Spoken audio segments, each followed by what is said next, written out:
Welcome to the last episode of trial in a criminal court. Today we are looking at an accused person has been put on his defense. What does the law say and how can he defend himself or herself? The first thing is that there are two ways. There are ways to defend yourself. There are three ways to defend yourself. One, you defend yourself and you are sworn and you are asked questions. So the first way is for you to say, I'm ready to be sworn. That is, you take an oath. The prosecutor will ask you questions if you take the oath of to defend yourself. That is the first way. Two, you will be asked whether you have witnesses and how many witnesses that are there. The second way to defend yourself is you give what is called an unsworn statement. Unsworn statement is you don't get sworn or affirmed. You give your evidence, the prosecutor does not ask you any questions, and you don't get to be challenged. You give your story and judgment is entered without you being cross-examined. Remember, the reason for cross-examination is to test whether what you're going to give the court, the evidence you're going to give the court is strong to stand. So, evidence given when you are giving a sworn statement, the court takes it very seriously. Evidence given when you are not sworn, because you are not cross-examined, it is taken on a light course. The third and last mode is to keep quiet. You have a right to keep quiet and you don't answer, you don't defend yourself, and you tell the court, let the court make a decision by itself. If you go to the first one of being sworn in, getting witnesses and testify, you will lead your evidence, your lawyers will lead your evidence in an examination in chief. The prosecutor this time will cross-examine and your defense counsels will re-examine you. This will be done on all your witnesses until you close.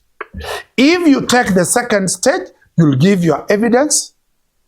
Your advocate will lead you in examination in chief, but the prosecutor will not cross-examine you. If you take the third option, you will stand there, say your full names. You will not be asked, you will not give any evidence, you will not be asked anything. That will be the closure of the defense case. Immediately the defense case ends, also there will be submissions. The defense advocate or the accused person will be giving evidence that I have discharged myself. The defense will be saying, we have provided evidence to exonerate the accused people or the accused person, let him be accused, let him be acquitted. The prosecutor also will be giving submissions that the defense, the arguments of the defense was hot air. There's nothing, the evidence we produced in our plaintiff's case is sufficient to convict this person. The submissions can be written, the submissions can be oral. Authorities can come in. Here is where you see advocates bringing a lot of authorities saying, in a decided case in America like this one, these were the facts, the court acquitted this person. The prosecutor will be saying, these are the authorities we are relying in the court of appeal in this matter. The court, faced with similar circumstances, convicted this person. The court will go, what is called to retire, to write now a judgment. A date will be given. the court will come, and in all judgments, the accused person must be in court present physically. You are either physically in court or at a police station.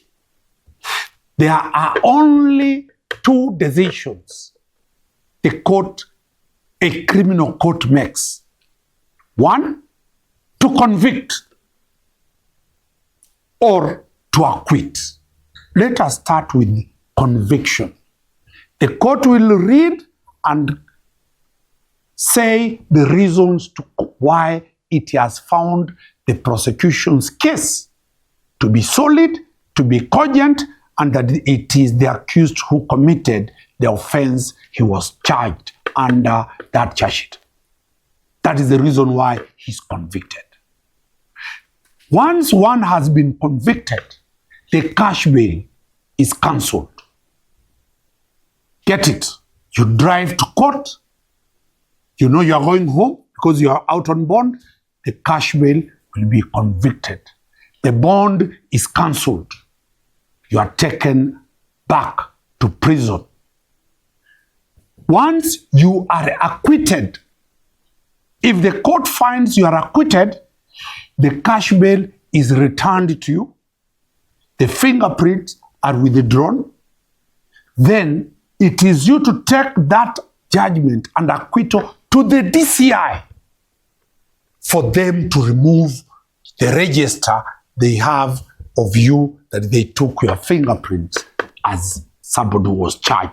Many of you don't know that once you have been acquitted, still unless you take that judgment and that order, the record, always when you go to get your fingerprints, you'll find that you have a criminal matter in a court of law.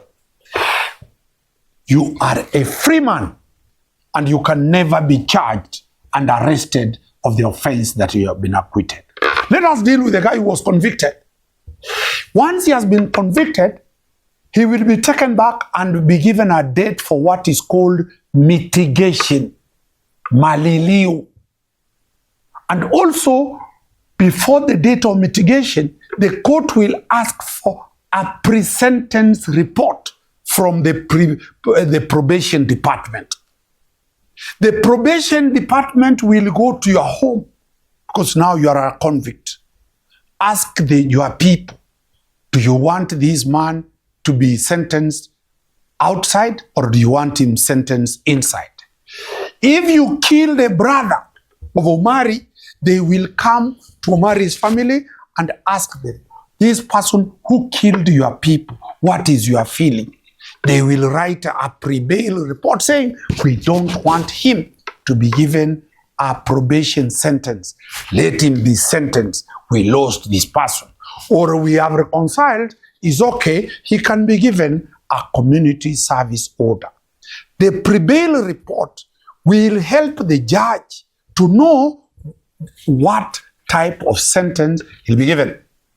A date for mitigation comes, the convict who was an accused person has now changed the title, he's called a convict. He comes to court. The advocates will raise mitigation. They'll be saying, he's sorry. Mitigation is not challenging whether you were convicted rightfully or wrongly. Mitigation, you are apologizing. So the lawyers will be saying, he's sorry. He has even apologized to the people he committed the offense to. Allow him to be jailed outside. He has 10 wives. He has 15 children. Here, the last born is a child. Look at this child who is in court 2 years old. It needs to be breastfed. This is a breastfeeding mother. Look at the medical reports. Look at all those things are not challenging that he is guilty. They are mitigation to make the court be lenient. Mitigation is to appeal to the human face, to the human heart, to the mercy of the court. Then the court will go, read the pre-bail report of the probation officer and come for sentencing.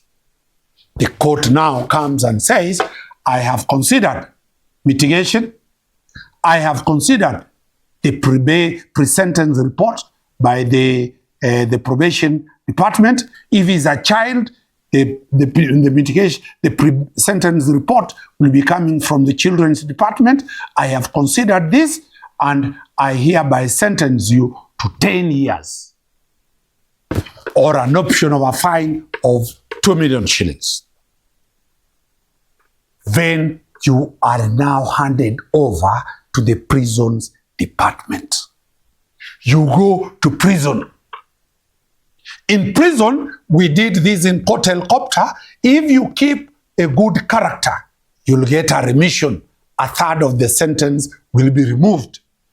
If it is a fine, you will have to pay to the judiciary process and you get a release order. If the person is in prison, you will take a release order so that he is released from prison. That person, that file now is closed. If you are dissatisfied with the decision of the magistrate's court, you appeal to the High Court Criminal Division. In the High Court, you can go by two ways. A revision, where you are saying, kindly look at that file and revise. Two, you can challenge that decision through an appeal before the High Court. The High Court will follow the same trial in the appellate. If the High Court convicts, you will go to the Court of Appeal, and the Court of Appeal will be final unless that challenge, that conviction raises constitutional matters that will go to the Supreme Court, as the case of Muruatetu, which was a criminal matter that started from a magistrate's court to the High Court, to the Court of Appeal, to the Supreme Court. Now you know, don't commit a crime over these festivities. But if you commit a crime, the Court Helicopter News has given you the procedure. Wakili Danstan Omari on the last episode of the criminal trial. Remember, we are starting. What is the next phase law? The criminal code, the penal code, section 63, which will deal all the offenses known under chapter 63 of the laws of Kenya. Then we will start getting to you the Constitution.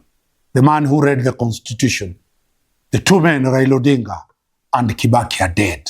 Now we must bring it to you live in this episode of Christmas and Happy New Year. Enjoy your festivities. Thank you very much.